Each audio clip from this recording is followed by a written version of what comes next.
Hey guys, सत श्री अकाल। मैं रोज़ी बाट। ਅੱਜ ਆਪਾਂ ਗੱਲ ਕਰਾਂਗੇ ਇੱਕ ਬਹੁਤ ਹੀ ਇੰਪੋਰਟੈਂਟ ਟੌਪਿਕ 'ਤੇ, ਮਤਲਬ ਕਿ ਇੰਨਾ ਵੀ ਜ਼ਿਆਦਾ ਇੰਪੋਰਟੈਂਟ ਨਹੀਂ ਹੈ ਬਟ ਇੰਪੋਰਟੈਂਟ ਵੀ ਆ। ਬਿਕੋਜ਼ ਜਦੋਂ ਆਪਾਂ ਕਿਸੇ ਨਵੀਂ ਕੰਟਰੀ ਦੇ ਵਿੱਚ ਜਾਂਦੇ ਹਾਂ, ਉੱਥੋਂ ਦੀਆਂ ਬਹੁਤ ਸਾਰੀਆਂ ਚੀਜ਼ਾਂ ਆਪਾਂ ਨੂੰ ਨਹੀਂ ਪਤਾ ਹੁੰਦੀਆਂ।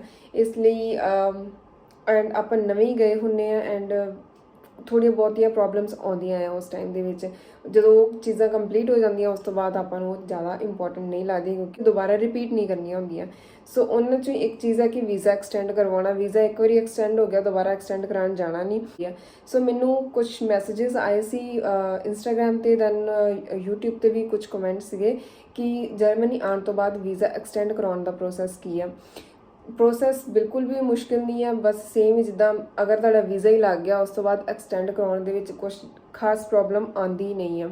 ਦੈਨ ਆਪਾਂ ਗੱਲ ਕਰਾਂਗੇ ਕਿ ਕਿੱਦਾਂ ਅਪਾਇੰਟਮੈਂਟ ਕਿਵੇਂ ਬੁੱਕ ਕਰਨੀ ਹੈ, ਦੈਨ ਕੀ ਡਾਕੂਮੈਂਟਸ ਆਪਾਂ ਨੂੰ ਚਾਹੀਦੇ ਆ। ਠੀਕ ਹੈ, ਸਭ ਤੋਂ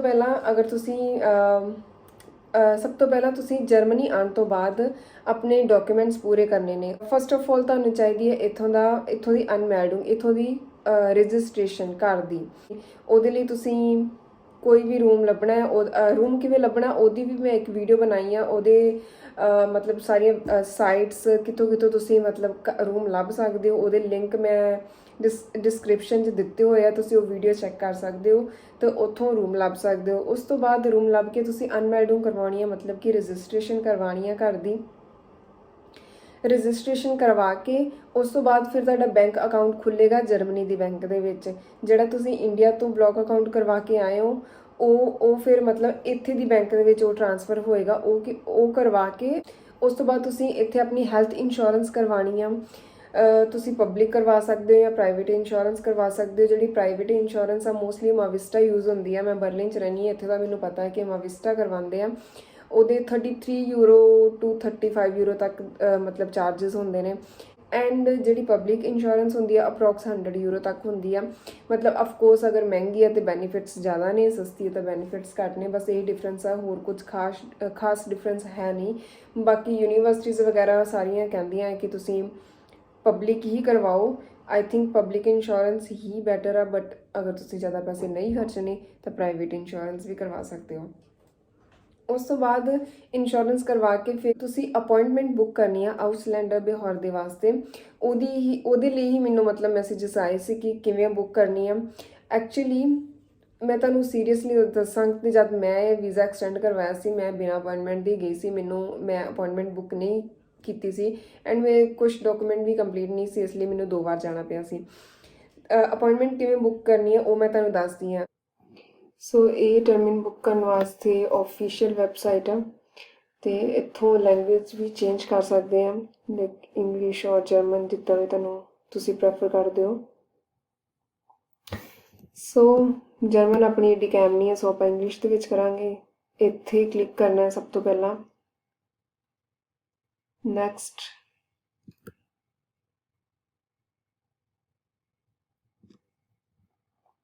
ਦੈਨ ਕਿੱਥੋਂ ਦੇ ਸਿਟੀਜ਼ਨ ਹੋ, ਆਫਕੋਰਸ ਇੰਡੀਆ।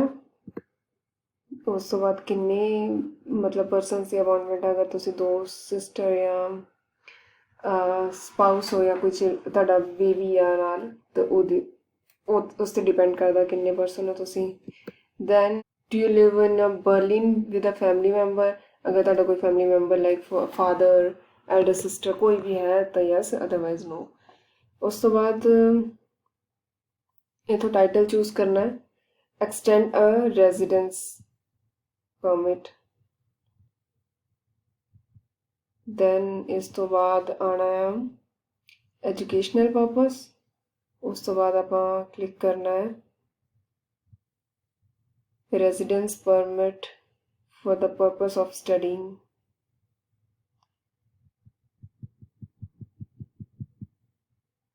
ਦੈਨ ਆਪਾਂ ਕੁਝ ਫਿਲ ਨਹੀਂ ਕਰਨਾ ਅੱਗੇ। ਇਸ ਤੋਂ ਬਾਅਦ ਜਾਣਾ ਹੈ ਇਸ ਏਰੀਆਜ਼ ਦੇ ਵਿੱਚ।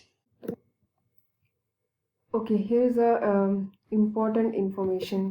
ਇੱਥੇ ਸਭ ਦੱਸਿਆ ਹੋਇਆ ਹੈ ਕਿ ਤੁਹਾਨੂੰ ਮਤਲਬ ਕੀ ਚੀਜ਼ਾਂ ਚਾਹੀਦੀਆਂ ਕਿ ਲੈ ਕੇ ਜਾਣਾ ਨਾਲ। ਅਤੇ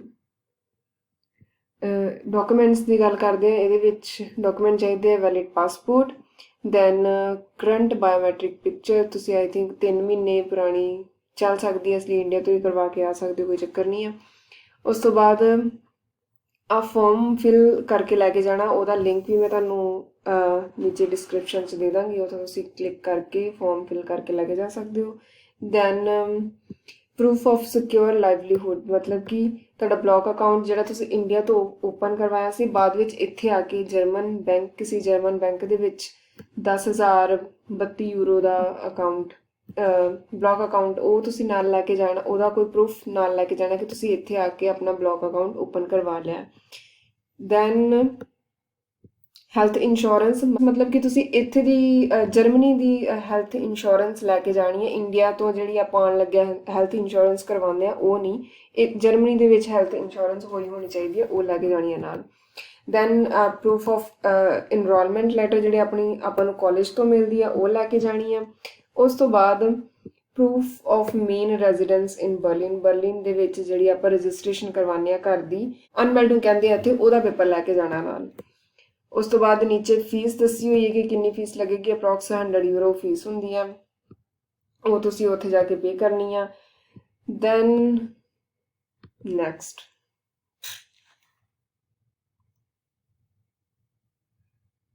ਮੋਸਟਲੀ ਮਤਲਬ ਜਦੋਂ ਵੀ ਆਪਾਂ ਕਰਦੇ ਹਾਂ ਅਪਾਇੰਟਮੈਂਟ ਬੁੱਕਸ, ਤੇ ਇੱਥੇ ਮਤਲਬ ਜ਼ਿਆਦਾਤਰ ਅਪਾਇੰਟਮੈਂਟਸ ਤੇ ਹੁੰਦਾ ਨਹੀਂ ਹੈ, ਮੋਸਟਲੀ ਚੀਜ਼ਾਂ ਅਪਾਇੰਟਮੈਂਟਸ ਨਹੀਂ ਹੁੰਦੀਆਂ, ਬਟ ਜਦੋਂ ਆਪਾਂ ਵੀਜ਼ਾ ਐਕਸਟੈਂਡ ਕਰਵਾਉਣ ਜਾਣਾ ਮੋਸਟਲੀ ਅਪਾਇੰਟਮੈਂਟਸ ਅਵੇਲੇਬਲ ਹੀ ਨਹੀਂ ਹੁੰਦੀਆਂ। ਆਈ ਡੋਂਟ ਨੋ ਕਿ ਉਹ ਅਪਾਇੰਟਮੈਂਟਸ ਦਿੰਦੇ ਨਹੀਂ ਆ ਜਾਂ ਫਿਰ ਮਤਲਬ ਕਿ ਆਲਰੇਡੀ ਬੁੱਕ ਹੁੰਦੀਆਂ ਆ। ਮੋਸਟ ਆਫ ਦਾ ਟਾਈਮ ਤੁਸੀਂ ਜਿੰਨੀ ਵਾਰੀ ਵੀ ਟਰਾਈ ਕਰੋਗੇ ਅਪਾਇੰਟਮੈਂਟਸ ਆਰ ਨੋਟ ਅਵੇਲੇਬਲ, ਇੱਦਾਂ ਹੀ ਸ਼ੋ ਹੁੰਦਾ ਹੈ। ਸੋ ਇਸ ਤੋਂ ਇਲਾਵਾ ਇੱਕ ਤਰੀਕਾ ਹੋਰ ਹੈ। ਸੋ ਸੈਕਿੰਡ ਆਪਸ਼ਨ ਆਪਣਾ ਇਹ ਆ ਕਿ ਆਪਾਂ ਕੰਟੈਕਟ ਫਾਰਮ ਫਿਲ ਕਰਕੇ ਭੇਜ ਸਕਦੇ ਹਾਂ ਆਸਲੈਂਡ ਬਿਹੋਰਦੇ ਨੂੰ, ਐਮਬੈਸੀ ਨੂੰ। ਉਹਦੇ ਵਿੱਚ ਇੱਥੇ ਆਪਣੀ ਸਾਰੀ ਇਨਫੋਰਮੇਸ਼ਨ ਭਰ ਕੇ ਯੂਅਰ ਕੁਐਸਚਨ ਦੇ ਵਿੱਚ ਆਪਣੀ ਕੁਐਰੀ ਦੇ ਕੇ ਕਿ ਤੁਸੀਂ ਲਿਖ ਸਕਦੇ ਕਿ ਮੈਂ ਅਪਾਇੰਟਮੈਂਟ ਬੁੱਕ ਕਰਨ ਦੀ ਕੋਸ਼ਿਸ਼ ਕੀਤੀ ਸੀ, ਮੈਨੂੰ ਉੱਥੋਂ ਅਪਾਇੰਟਮੈਂਟ ਨਹੀਂ ਮਿਲੀ ਅਤੇ ਮੇਰਾ ਵੀਜ਼ਾ ਇੱਥੋਂ ਤੱਕ ਵੈਲਿਡ ਆ, ਵੀਜ਼ਾ ਖਤਮ ਹੋਣ ਵਾਲਾ ਅਤੇ ਮੈਨੂੰ ਅਪਾਇੰਟਮੈਂਟਸ ਦੇ ਦਿਓ, ਹੈ ਨਾ। ਆਪਣਾ ਸਾਰਾ ਇੱਥੇ ਡੇਟਾ ਭਰ ਦੇਣਾ, ਮਤਲਬ ਫਸਟ ਨੇਮ, ਸਿਟੀਜ਼ਨ, ਕਿੱਥੋਂ ਦੇ ਹੋ, ਮੋਬਾਈਲ ਨੰਬਰ ਦੇ ਦਿਓ, ਈਮੇਲ ਵੀ ਸ਼ਾਇਦ ਦੇਣੀ ਆ, ਈਮੇਲ ਐਡਰੈਸ। ਦੈਨ ਉਸ ਤੋਂ ਬਾਅਦ ਉਹ ਤੁਹਾਨੂੰ ਪੋਸੀਬਲ ਜੋ ਵੀ ਡੇਟ ਹੋਣਗੀਆਂ ਉਹ ਤੁਹਾਨੂੰ ਈਮੇਲ ਦੇ ਥਰੂ ਭੇਜ ਦੇਣਗੇ ਅਤੇ ਫਿਰ ਤੁਸੀਂ ਅਗੇਨ ਆਪਣਾ ਜਾ ਕੇ ਵੀਜ਼ਾ ਐਕਸਟੈਂਡ ਕਰਵਾ ਸਕਦੇ ਹੋ। ਸੈਕਿੰਡ ਸਟੈਪ ਤੋਂ ਬਾਅਦ ਵੀ ਅਗਰ ਤੁਹਾਨੂੰ ਕੋਈ ਰਿਪਲਾਈ ਨਹੀਂ ਆਉਂਦਾ ਤਾਂ ਦੈਨ ਤੁਸੀਂ ਇੱਕ ਥਰਡ ਮੰਤਰਾ ਯੂਜ਼ ਕਰ ਸਕਦੇ ਹੋ। ਉਹ ਇਹ ਆ ਕਿ ਡਾਇਰੈਕਟ ਚਲੇ ਜਾਓ, ਹਫਤੇ ਦੇ ਵਿੱਚ 2 ਦਿਨ ਬਿਨਾਂ ਅਪਾਇੰਟਮੈਂਟਸ ਦੇ ਆਪਾਂ ਜਾ ਸਕਦੇ ਹਾਂ। ਉਹਨਾਂ ਦਿਨਾਂ ਦੇ ਉਸ ਦਿਨ ਦੇ ਵਿੱਚ ਤੁਸੀਂ ਅਰਲੀ ਮੋਰਨਿੰਗ, ਜਿਵੇਂ ਕਿ ਉਹ ਤੁਹਾਨੂੰ ਔਨਲਾਈਨ ਪਤਾ ਚੱਲ ਜਾਏਗਾ ਕਿ ਕਿੱਦਣ ਆਊਸਲੈਂਡਰ ਬਿਹੌਰ ਦੇ ਕਿੰਨੇ ਵਜੇ ਖੁੱਲ੍ਹ ਰਿਹਾ। ਫੋਰ ਐਗਜ਼ਾਮਪਲ ਅਗਰ ਆਊਸਲੈਂਡਰ ਬਿਹੌਰ ਦੇ 8 ਵਜੇ ਖੁੱਲ੍ਹ ਰਿਹਾ ਹੈ ਤਾਂ ਤੁਸੀਂ 4 ਵਜੇ ਉੱਥੇ ਚਲੇ ਜਾਓ। ਐਂਡ ਆਊਸਲੈਂਡਰ ਬਿਹੌਰ ਦੇ ਜਾ ਕੇ ਉੱਥੇ ਬਹੁਤ ਸਾਰੇ ਲੋਕ ਹੋਣੇ ਆ, ਮਤਲਬ ਕਿ ਅਪਾਇੰਟਮੈਂਟਸ ਥੋੜ੍ਹੀਆਂ ਮੁਸ਼ਕਿਲ ਮਿਲਦੀਆਂ ਇੱਥੇ, ਪਤਾ ਨਹੀਂ ਕਿਉਂ, ਬਟ ਆਲਵੇਜ਼ ਹੀ ਕਹਿੰਦੇ ਕਿ ਅਵੇਲੇਬਲ ਨਹੀਂ ਹੁੰਦੀਆਂ। ਸੋ ਮੋਸਟਲੀ ਲੋਕ ਇੱਦਾਂ ਹੀ ਜਾਂਦੇ ਨੇ, ਤੁਸੀਂ ਵੀ ਇੱਦਾਂ ਜਾ ਸਕਦੇ ਹੋ। ਔਰ ਉੱਥੇ ਜਾ ਕੇ ਇੱਕ ਵਿੰਡੋ 'ਤੇ ਜਾਂ ਕਿਤੇ ਵੀ ਉਹਨਾਂ ਨੇ ਇੱਕ ਲਿਸਟ ਲਗਾਈ ਹੁੰਦੀ ਆ, ਐਮਟੀ ਮਤਲਬ ਪੇਪਰ ਹੁੰਦਾ ਖਾਲੀ, ਉੱਥੇ ਤੁਸੀਂ ਆਪਣਾ ਨਾਮ ਅਤੇ ਪਾਸਪੋਰਟ ਨੰਬਰ ਵਗੈਰਾ ਲਿਖਣਾ ਹੁੰਦਾ ਅਤੇ ਉਹਦੇ ਅਕੋਰਡਿੰਗ ਹੀ ਉਹ ਤੁਹਾਨੂੰ ਫਿਰ ਟੋਕਨ ਦਿੰਦੇ ਆ। ਉਹ ਟੋਕਨ ਲਿਮਿਟਡ ਹੁੰਦੇ ਨੇ, ਮਤਲਬ ਸਾਰਿਆਂ ਨੂੰ ਨਹੀਂ ਮਿਲਦੇ, ਇਸ ਲਈ ਕੋਸ਼ਿਸ਼ ਇਹ ਕਰਿਓ ਕਿ ਜਲਦੀ ਜਾ ਕੇ ਪਹਿਲਾਂ ਆਪਣਾ ਨਾਮ ਲਿਖ ਦਿਓ ਅਤੇ ਉੱਥੇ ਫਿਰ ਅਗਰ ਪੋਸੀਬਲ ਹੈ ਤਾਂ ਉੱਥੇ ਵੇਟ ਕਰੋ, ਨਹੀਂ ਤਾਂ ਫਿਰ ਵਾਪਸ ਆ ਜਾਓ ਜਾਂ ਦੁਬਾਰਾ ਜਾਓ। ਅਗਰ ਤੁਸੀਂ ਕਿਤੇ ਨੇੜੇ ਤੇੜੇ ਰਹਿੰਦੇ ਹੋ, ਬੈਟਰ ਹੈ ਕਿ ਉੱਥੇ ਹੀ ਵੇਟ ਕਰ ਲਓ ਐਂਡ ਤੁਹਾਨੂੰ ਟੋਕਨ ਦੇ ਦੇਣਗੇ ਕਿ ਤੁਹਾਡੀ ਕਿੰਨਵੇਂ ਨੰਬਰ 'ਤੇ ਵਾਰੀ ਹੈ। ਫੋਰ ਐਗਜ਼ਾਮਪਲ ਉਹਨਾਂ ਨੇ ਅੱਜ ਦੇ ਦਿਨ 'ਚ 100 ਟੋਕਨ ਦੇਣੇ ਆ ਅਤੇ ਤੁਹਾਡੀ ਵਾਰੀ 50ਵੇਂ ਨੰਬਰ 'ਤੇ। 100 ਨਹੀਂ, ਆਈ ਥਿੰਕ ਘੱਟ ਹੀ ਹੁੰਦੇ ਨੇ, ਠੀਕ ਹੈ। ਜਦੋਂ ਵੀ ਤੁਹਾਡੀ ਟਰਨ ਆਏਗੀ ਤੁਸੀਂ ਜਾਣਾ ਹੈ। ਐਂਡ ਡਾਕੂਮੈਂਟਸ ਤੇ ਮੈਂ ਤੁਹਾਨੂੰ ਦੱਸ ਹੀ ਦਿੱਤੇ ਨੇ ਕੀ ਲੈ ਕੇ ਜਾਣਾ। ਫਿਰ ਉੱਥੇ ਉਹ ਨੰਬਰ ਜਿਹੜਾ ਤੁਹਾਨੂੰ ਦਿੱਤਾ ਹੋਏਗਾ, ਇੱਕ ਰੂਮ 'ਚ ਬਿਠਾ ਲੈਣਗੇ ਤੁਹਾਨੂੰ ਐਂਡ ਉਹ ਸਕਰੀਨ 'ਤੇ ਤੁਹਾਡਾ ਨੰਬਰ ਆਉਂਦਾ ਰਹੇਗਾ ਅਤੇ ਨੰਬਰ ਦੇ ਸਾਹਮਣੇ ਰੂਮ ਨੰਬਰ ਵੀ ਆਏਗਾ। ਬਸ ਉਸ ਰੂਮ 'ਚ ਤੁਸੀਂ ਜਾਣਾ ਐਂਡ ਉੱਥੇ ਤੁਹਾਡਾ ਵੀਜ਼ਾ ਐਕਸਟੈਂਡ ਹੋ ਜਾਏਗਾ। ਕੋਈ ਐਕਸਟਰਾ ਕੁਐਸਚਨ ਨਹੀਂ ਪੁੱਛਦੇ ਹੋ। ਬਾਈ ਚਾਂਸ ਤੁਹਾਡੇ ਕੋਈ ਡਾਕੂਮੈਂਟ ਮਿਸਿੰਗ ਆ ਤਾਂ ਉਹਦੇ ਲਈ ਉਹ ਤੁਹਾਨੂੰ ਕਹਿਣਗੇ, ਅਦਰਵਾਈਜ਼ ਉਹ ਕੁਝ ਐਕਸਟਰਾ ਨਹੀਂ ਪੁੱਛਦੇ ਤੁਹਾਨੂੰ। ਤੁਹਾਡੇ ਕੋਲ ਤੁਹਾਡਾ ਪਾਸਪੋਰਟ ਵਗੈਰਾ ਡਾਕੂਮੈਂਟ ਲੈ ਕੇ ਤੁਹਾਨੂੰ ਕਹਿਣਗੇ ਕਿ ਆਹ ਫੀਸ ਨੀਚੇ ਜਾ ਕੇ ਪੇ ਕਰਕੇ ਆ ਜਾਓ। ਉਹ ਮਸ਼ੀਨ ਦੇ ਵਿੱਚ ਤੁਸੀਂ ਪੈਸੇ ਮਤਲਬ ਇੱਕ ਹਿਸਾਬ ਦੇ ਡਿਪੋਜ਼ਿਟ ਕਰਵਾਉਣੇ ਨੇ, ਉਹ ਕਰਵਾ ਕੇ ਦੈਨ ਫਿਰ ਦੁਬਾਰਾ ਤੁਹਾਨੂੰ ਉਸੇ ਟੋਕਨ ਨੰਬਰ ਤੇ ਬੁਲਾਣਗੇ ਤੇ ਤੁਸੀਂ ਅੰਦਰ ਜਾ ਕੇ ਉਹ ਤੁਹਾਨੂੰ ਕਿੰਨੇ ਟਾਈਮ ਦਾ ਵੀਜ਼ਾ ਦਿੰਦੇ ਆ ਇਹ ਤੁਹਾਡੇ ਲੱਕ ਤੇ ਡਿਪੈਂਡ ਕਰਦਾ। ਕਈ ਵਾਰ ਸਾਲ ਦਾ ਵੀ ਦੇ ਦਿੰਦੇ ਨੇ ਤੇ ਕਈ ਵਾਰ 4 ਸਾਲਾਂ ਦਾ ਵੀ ਦੇ ਦਿੰਦੇ ਨੇ। ਉਹ ਡਿਪੈਂਡ ਕਰਦਾ ਹੈ ਕਿ ਕਿੰਨੇ ਟਾਈਮ ਦਾ ਤੁਹਾਨੂੰ ਵੀਜ਼ਾ ਮਿਲਦਾ। ਬਸ ਕੰਮ ਖਤਮ। So good luck and hop ਕਿ ਤੁਹਾਡੇ ਵੀਜ਼ਾ ਦੇ ਵਿੱਚ ਤੁਹਾਨੂੰ ਕੋਈ ਪ੍ਰੋਬਲਮ ਨਾ ਆਏ। ਐਂਡ ਅਗਰ ਤੁਹਾਨੂੰ ਮੇਰੀ ਵੀਡੀਓ ਵਧੀਆ ਲੱਗੀ ਤਾਂ ਪਲੀਜ਼ ਲਾਈਕ ਕਰਿਓ। ਆਫ ਕੋਰਸ ਅਗਰ ਕੋਈ ਕੁਐਸਚਨਸ ਨੇ ਤਾਂ ਕਮੈਂਟ ਕਰ ਦਿਓ ਐਂਡ ਪਲੀਜ਼ ਸ਼ੇਅਰ ਵੀ ਕਰ ਦਿਓ ਅਗਰ ਕਿਸੇ ਹੋਰ ਨੇ ਵੀ ਮਤਲਬ ਕੋਈ ਇਨਫੋਰਮੇਸ਼ਨ ਇਹਦੇ ਰਿਗਾਰਡਿੰਗ ਲੈਣੀ ਹੋਈ ਤੇ ਮੇਰਾ ਚੈਨਲ ਸਬਸਕ੍ਰਾਈਬ ਕਰ ਲਓ please. Thank you. Have a good day. Bye bye.